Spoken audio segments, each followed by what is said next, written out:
Hello friends, welcome back to our channel. Today మనం breakfast recipe అయిన పప్పు పొంగలి ఏ విధంగా తయారు చేయాలో తెలుసుకుందాం.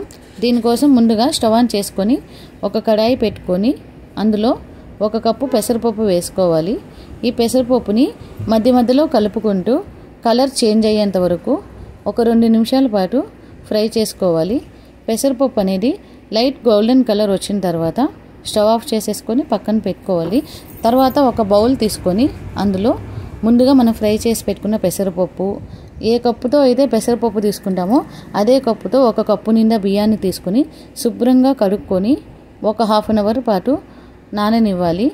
ఒక హాఫ్ అన్ అవర్ తర్వాత ఒక ప్రెషర్ కుక్కర్ తీసుకొని అందులో మనం ముందుగానే నానబెట్టుకున్న బియ్యం, పెసరపప్పు, ఒక 5 కప్పుల వాటర్ని యాడ్ చేసుకోవాలి.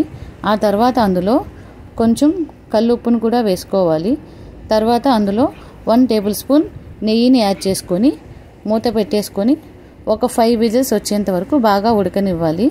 5 విజిల్స్ వచ్చిన తర్వాత స్టవ్ ఆఫ్ చేసేసుకొని పక్కన పెట్టుకోవాలి.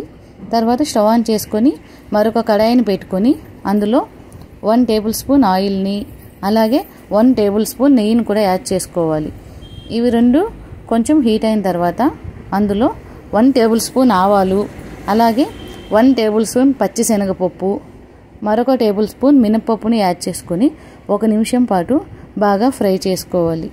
ఇవి లైట్గా కలర్ చేంజ్ అయిన తర్వాత అందులో ఒక రెమ్మ కరివేపాకును వేసుకొని మరొక నిమిషం పాటు బాగా ఫ్రై చేసుకోవాలి. ఆ తర్వాత అందులో ముందుగానే కట్ చేసి పెట్టుకున్న ఒక ఎండుమిర్చిని వేసుకొని మరొక నిమిషం పాటు బాగా ఫ్రై చేసుకొని స్టవ్ ఆఫ్ చేసేసుకొని పక్కన పెట్టుకోవాలి. తర్వాత మనం ప్రిపేర్ చేసి పెట్టుకున్న పప్పు పొంగల్లో ఒక చిటికెడు పసుపు వేసుకొని మనం ముందుగానే ప్రిపేర్ చేసి పెట్టుకున్న పోపును కూడా వేసుకొని ఒక 2 నిమిషాల పాటు బాగా కలుపుకోవాలి.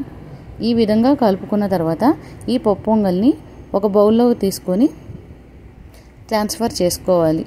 సో చూసారు కదా ఫ్రెండ్స్, మన బ్రేక్ఫాస్ట్ రెసిపీ అయిన పప్పు పొంగలి.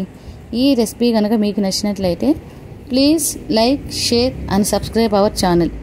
By bye friends.